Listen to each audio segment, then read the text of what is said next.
Pues ya estamos con Marcos Pérez Esquer en línea. Marcos, ¿cómo has estado? ¿Cómo te ha ido? Muy bien, muy bien. Con el gusto de saludarlos, como siempre. Jesús, Moisés, ¿cómo están ustedes?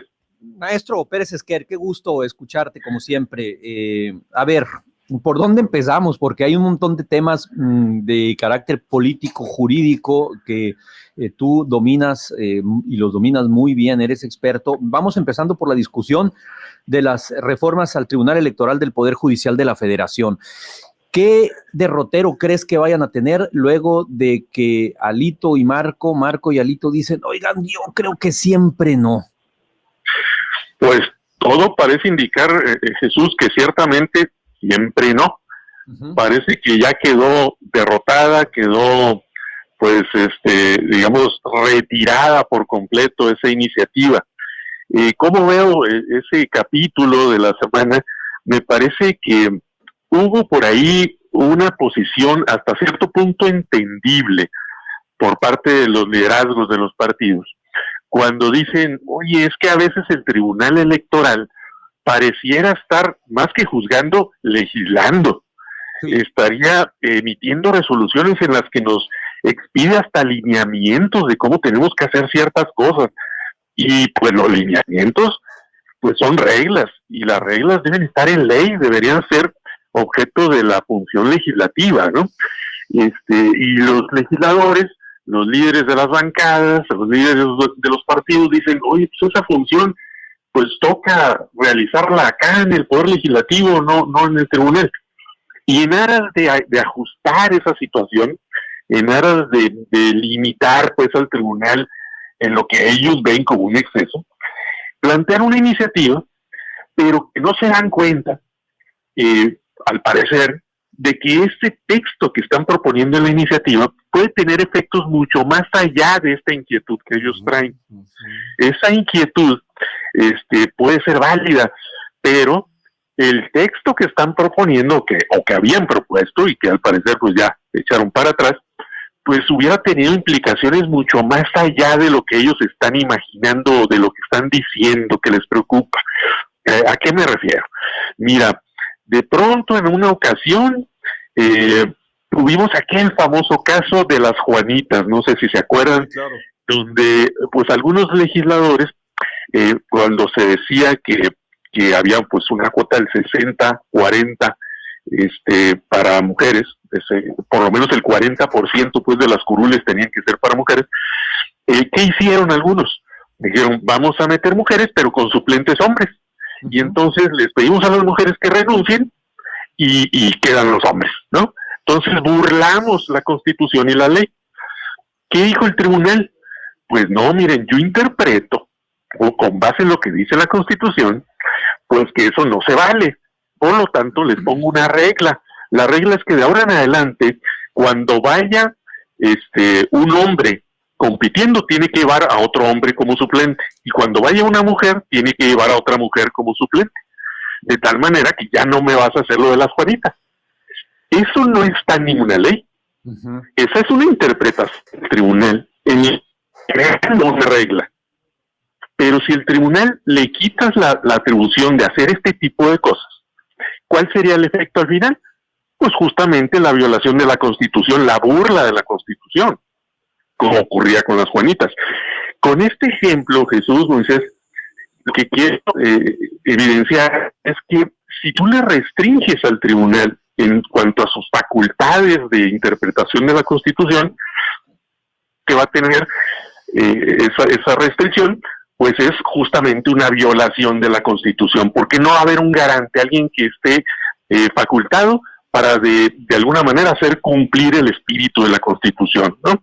Entonces, en ese sentido, la iniciativa pues era un despropósito, porque le quitaba esta posibilidad al tribunal de ser un auténtico tribunal constitucional en materia electoral y velar por la vigencia auténtica de la Constitución, de su espíritu, de los principios democráticos que se plasman ahí, ¿no? Sí, entonces era un despropósito. Marcos, a ver, es correcta ese análisis que haces tú, de que sin duda, por un lado, el tribunal en determinados momentos se excedía con un papel pues legislativo, pero en una gran cantidad de decisiones, pues benefició a la aplicación de la ley.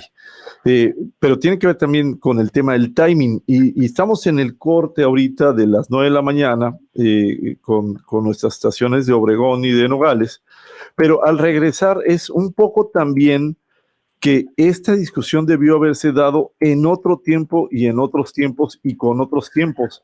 Regresamos, si quieres, después del corte y lo seguimos comentando, mi estimado Marcos.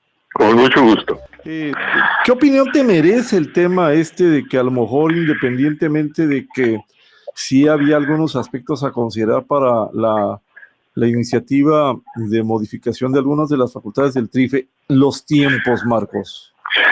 Pues me parece que la pregunta que hacías en el bloque anterior, Moisés, tiene mucho sentido, porque por una parte era un mal timing, era un mal momento cuando la sociedad acaba de manifestarse de manera masiva exigiendo que no se toque el sistema electoral.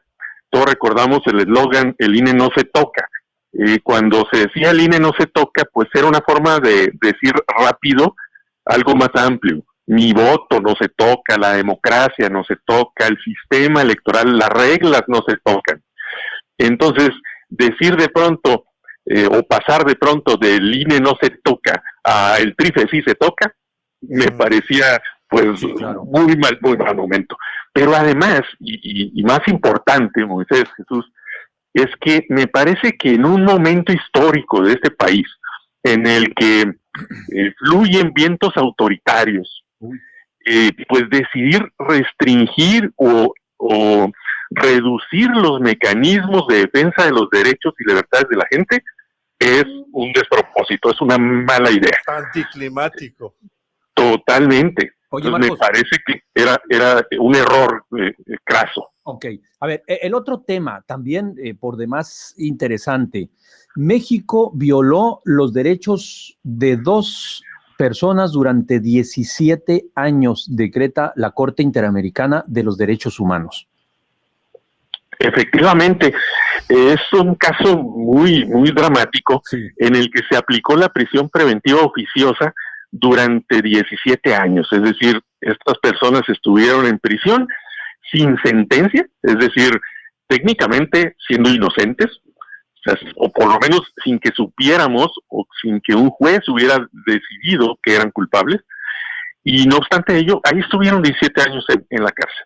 Entonces la Corte Interamericana, por segunda vez, porque ya en noviembre había emitido una primera resolución en el mismo sentido, pero en esta semana, por segunda vez, nos dice la Corte Interamericana, esa figura, la de la prisión preventiva oficiosa, que te permite a ti, gobierno mexicano, tener en la cárcel a gente cuando aún no sabes si es culpable o no, y también esta otra figura del arraigo, que es aún peor, es peor porque te permite tener privada de la libertad a una persona a la que ni siquiera has acusado ante un juez.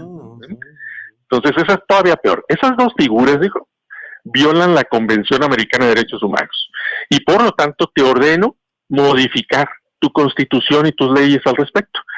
Te ordeno, por un lado, eliminar el arraigo como esta figura preprocesal, y te ordeno reformar la prisión preventiva oficiosa, es decir, que ya no exista la oficiosa, sino solamente la justificada. Este ha sido pues un debate de muchos años en México. El gobierno defiende a capa y espada estos instrumentos, porque claro, es muy cómodo para el gobierno tener una figura legal que le permita meter a la cárcel a alguien sin haberle demostrado todavía que es culpable. Por eso sale el secretario de Gobernación a decir que rechaza la resolución. Me parece que el secretario está pésimamente asesorado, porque está confundiendo esta resolución con las recomendaciones que hacen otras instancias de derechos humanos, como la Comisión Interamericana de Derechos Humanos, por ejemplo, o los comités de los tratados, de los distintos tratados de derechos humanos de la ONU, tienen comités, el Comité de los Derechos de Niñas, Niños y Adolescentes, el Comité de Derechos de las Mujeres, etcétera, emiten recomendaciones. Pero esta no es una recomendación, esta es una sentencia, es una resolución judicial vinculante. Hay que recordar que el Estado mexicano, primero, firmó la Convención Americana de Derechos Humanos 1981 y en 1998 emitió una declaratoria de aceptación de la jurisdicción plena de ese Tribunal Internacional. Entonces, forma parte de nuestro entramado de administración de justicia. No es ajeno, no es exterior, no es un suprapoder, como dijo el secretario de Gobernación. No. Es un ente que ahora forma parte de nuestro propio sistema de justicia en México y se tiene que acatar su resolución. Si él se niega a ello, estaría incluso cometiendo un delito contra la administración de justicia, además de una nueva violación de derechos humanos, porque estaría violando el derecho de acceso a la justicia internacional de estas personas que por sí ya eran víctimas del fondo del asunto, ¿no? Pues Marcos, entonces es muy trascendente, porque pues nos obligan a cambiar nuestra Constitución. Esto, junto con la resolución de Rosendo Radilla, que hizo movimientos y resoluciones históricas, inclusive en la Constitución, debemos de retomarlo en el análisis. Marcos, ¿dónde te podemos seguir en tus redes sociodigitales? En Twitter estamos en @PérezEsquer, en Facebook también, /PérezEsquer, y estamos en algunos medios de comunicación, en el portal de sergiovalle.mx los viernes, en el semanario Contraseña también, y en el portal Esfera Política. Muy bien, Marcos, mucho gusto y siempre muy agradecidos con tus análisis, Marcos Pérez-Esquer. Buen fin de semana. Igualmente, el agradecido soy yo. Gracias, Marcos, un abrazo. Moisés, y ahora...